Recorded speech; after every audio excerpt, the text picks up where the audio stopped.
और आप देख रहे हैं डिकोड विद अभी। तो रिसेंटली आपको पता होगा मोदी जी दो देशों के टूर पे निकले हैं। पहला देश है फ्रांस और दूसरा है यूएसए। लेकिन आज के इस सेशन में हम बात करेंगे कि मोदी जी फ्रांस गए थे तो उसका क्या आउटकम निकला है और क्या मोदी जी की ये ट्रिप थी सक्सेसफुल रही या नहीं। तो चलिए आज के सेशन में इसी पे हम बात करेंगे। तो चलिए शुरू करते हैं। सबसे पहले हम बात करते हैं इंडिया और फ्रांस के रिलेशंस के बारे में। देखिए, इंडिया और फ्रांस के जो रिलेशंस हैं हमेशा से अच्छे रहे हैं। हम कह सकते हैं कि फ्रांस है इंडिया का ऑल वेदर फ्रेंड है।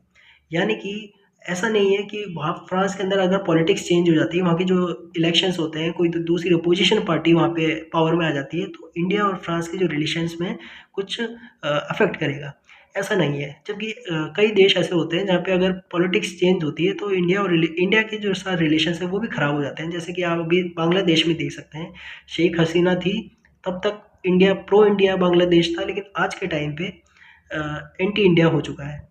लेकिन फ्रांस के साथ ऐसा नहीं है। फ्रांस हमेशा से ऑल वेदर इंडिया का फैन रहा है। तो इसकी शुरुआत हुई थी 1998 में, जब इंडिया ने पहली बार किसी देश के साथ स्ट्रेटेजिक पार्टनरशिप साइन करी थी। स्ट्रेटेजिक पार्टनरशिप में क्या होता है, कोई भी जो दो कंट्रीज़ हैं वो डिफेंस पे, सिक्योरिटी पे और न्यूक्लियर प्रोग्राम्स के ऊपर या फिर इसके स्पेस के ऊपर एक दूसरे से कोऑपरेट करती है। लेकिन आज के टाइम पे हम देखेंगे तो ये जो पार्टनरशिप है सिर्फ डिफेंस या फिर स्पेस या फिर इन्हीं टॉपिक्स पे नहीं रह गई। अलग अलग सेक्टर्स में आज के टाइम पे ये पार्टनरशिप और ग्रो कर रही है, जैसे कि साइबर सिक्योरिटी हो गया, काउंटर टेररिज्म हो गया, क्लाइमेट चेंज हो गया, आर्टिफिशियल इंटेलिजेंस हो गया।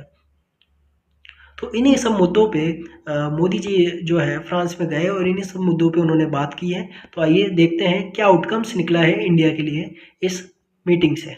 नाउ वी विल स्टडी कि की outcomes of prime ministers France visit.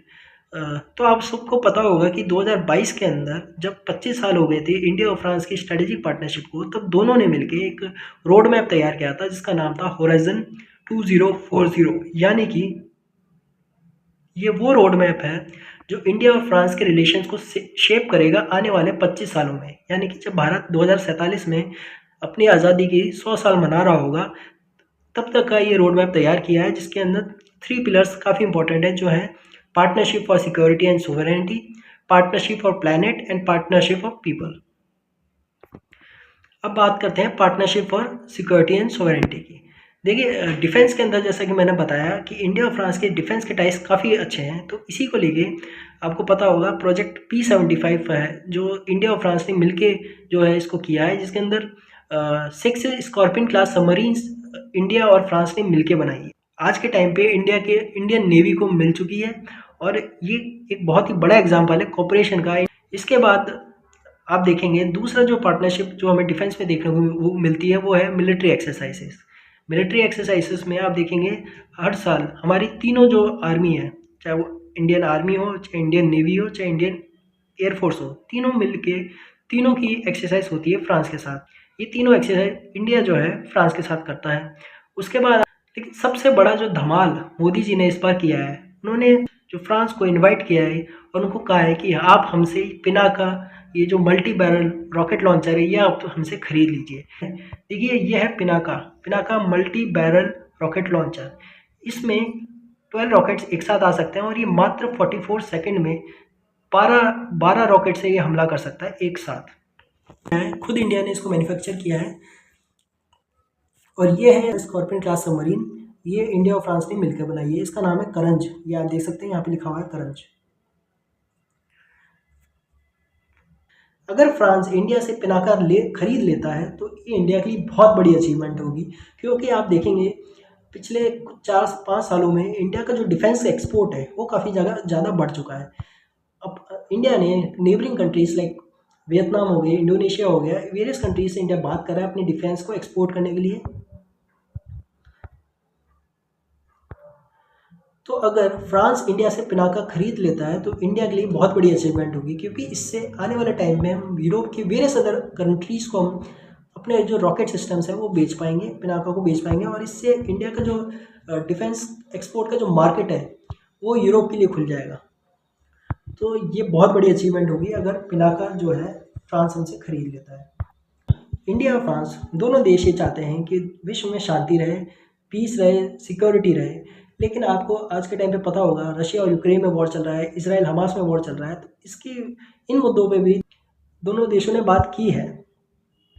फिर आप देखेंगे यूएनएससी में आज के टाइम पे रिफॉर्म्स की ज़रूरत है। वहाँ पे आप देखेंगे बहुत बार जो देश है वीटो पावर का यूज़ करते हैं, जैसे चाहे रशिया हो चाहे चाइना हो, तो इसी को लेके रिफॉर्म्स की ज़रूरत है। तो दोनों देशों ने कहा है कि अर्जेंट रिफॉर्म्स होने चाहिए यूएनएससी में भी। उसके बाद फ्रांस जो है फर्मली सपोर्ट करता है इंडिया को परमानेंट मेंबरशिप इन यूएनएससी भी।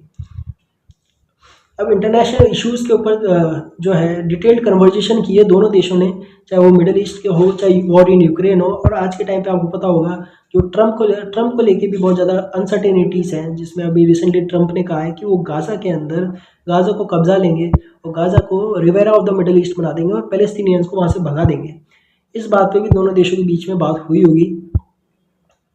उसके बाद एक बहुत ही बड़ा इंपॉर्टेंट प्रोजेक्ट है जिसका नाम है आईमैक क्या है? एक India middle east Europe economic corridor है जो कि इंडिया को कनेक्ट करेगा यूरोप के साथ। आप देख सकते हैं मैप में, यहाँ से जो कनेक्टिविटी मुंबई से होते हुए जाएगी दुबई से सऊदी अरब से होते हुए जाएगी इसराइल और इसराइल से जाएगा यूरोप। इंडिया और यूरोप का ट्रेड जो है बहुत कम है एज़ कम्पेयर टू, अगर हम देखें यूएसए काफ़ी दूर पड़ता है इंडिया से, फिर भी उसके साथ ट्रेड अच्छा खासा होता है, लेकिन यूरोप से इतना ट्रेड नहीं होता है। तो ये जो कॉरिडोर अगर बन जाता है तो इंडिया का जो ट्रेड है यूरोप के साथ काफ़ी ज़्यादा बढ़ जाएगा। लेकिन अभी सबसे बड़ी जो प्रॉब्लम इसमें आ रही है वो है, आप देखेंगे इसराइल को लेके, क्योंकि इसराइल और हमास में अभी वॉर चल रहा है, जिसके कारण इस कॉरिडोर को बनना अभी मुश्किल नज़र आ रहा है। अगला जो आउटकम निकल के आया है इस मीटिंग से वो है आर्टिफिशियल इंटेलिजेंस। तो रिसेंटली अभी इंडिया और फ्रांस दोनों ने मिलकर आर्टिफिशियल इंटेलिजेंस एक्सेलेंस समिट को होस्ट किया है। और इस समिट के अंदर जो मेन बात जो निकल के आई है वो ये है कि इंडिया और फ्रांस दोनों चाहते हैं कि एआई का आने वाले टाइम में एथिकल और रेस्पॉन्सिबल तरीके से यूज़ हो, यानी कि किसी तरह का डेटा प्राइवेसी को लेके या फिर इसका मिसयूज़ नहीं होना चाहिए एआई का। तो ये भी कहा है कि एआई का यूज़ पब्लिक इंटरेस्ट में होना चाहिए। और आपको बता दूं मैं, इंडिया जो है अगले साल एआई समिट जो है इसको होस्ट करेगा। फिर दोनों ने 2026 में India France year of innovation का टैग दिया है, जिसमें दोनों कंट्रीज का कमिटमेंट दिखाते हैं towards scientific development, scientific achievements या रिसर्च एंड डेवलपमेंट के अंदर, इनोवेशन के अंदर प्रमोट करने के लिए इन दोनों ने ये इनिशिएटिव किया है। फिर एक India France centre for digital sciences भी खोला जाएगा रिसर्च एंड डेवलपमेंट के लिए। अब बात करते हैं इंडियन स्टार्टअप्स के लिए क्या। देखिए, एंटरप्रेन्योरशिप को प्रमोट करने के लिए फ्रांस ने कहा है कि वो 10 इंडियन स्टार्टअप्स को इंक्यूबेट करेंगे अपने स्टेशन ऐप में, जो कि फ्रांस का एक स्टार्टअप इंक्यूबेटर है।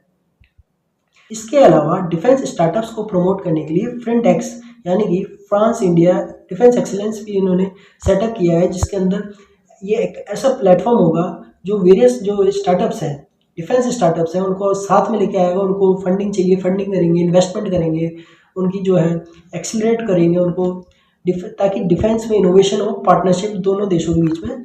बट फिर बात आती है एनवायरमेंटल पार्टनरशिप की। देखिए, दोनों देशों कोऑपरेट करते हैं बायोडाइवर्सिटी कंजर्वेशन को, क्लाइमेट चेंज को लेके, सस्टेनेबल डेवलपमेंट को लेके। अभी यूनाइटेड नेशंस ओशन कॉन्फ्रेंस की मीटिंग होने वाली है नाइस के अंदर। नाइस एक सिटी है फ्रांस के अंदर, वहाँ पे जून 2025 के अंदर मीटिंग होगी यूनाइटेड नेशंस और ओशन कॉन्फ्रेंस की। इसी को लेके जो है दोनों ने जॉइंट स्टेटमेंट दिया है, जिसमें कहा है कि सस्टेनेबल तरीके से यूज़ करेंगे ओशियंस का।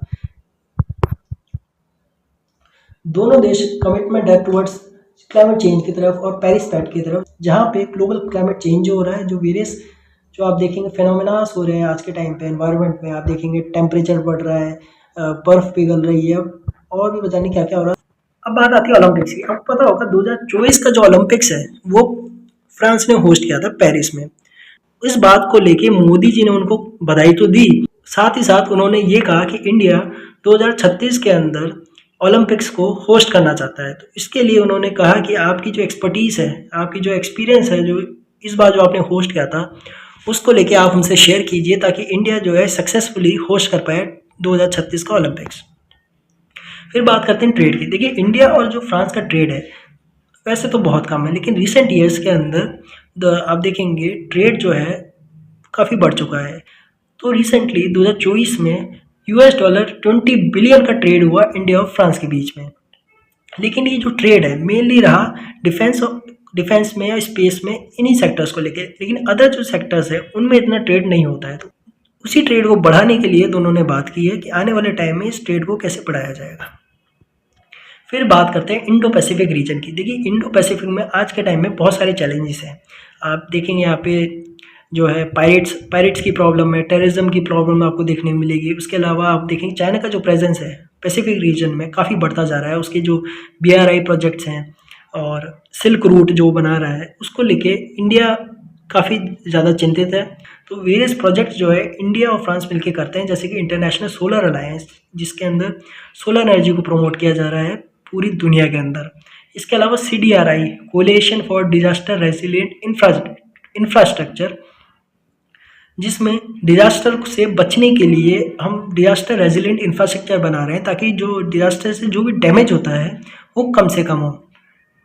इसके अलावा इन्होंने ट्रायंगुलर डेवलपमेंट कोऑपरेशन की बात करी है, जिसमें दोनों कंट्रीज किसी थर्ड कंट्री के साथ मिलके बहुत से प्रोजेक्ट्स पे काम करेंगे इंडो पैसिफिक रीजन में, ताकि वहाँ पे क्लाइमेट चेंज और sustainable development goals related projects पे काम करेंगे, ताकि जो क्लाइमेट का जो इम्पैक्ट है वो कम से कम हो। एक और बहुत ही इंपॉर्टेंट एरिया है जिसमें दोनों कोऑपरेशन करते हैं, वो है न्यूक्लियर एनर्जी। आपको पता होगा कि जेतापुर जो प्लांट है महाराष्ट्र के अंदर, उसमें फ्रांस अपना सपोर्ट दे रहा है इंडिया को न्यूक्लियर एनर्जी को प्रोड्यूस करने के लिए। साथ ही साथ दोनों ने कहा है कि वो न्यूक्लियर प्रोफेशनल्स तैयार करेंगे, उनको ट्रेनिंग देंगे, उनकी कैपेसिटी डेवलपमेंट करेंगे, उनको एजुकेट करेंगे।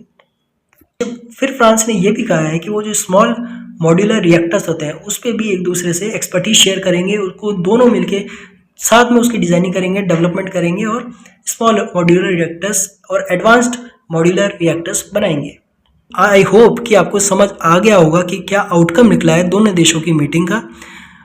Thank you for watching the video. जय हिंद, जय भारत।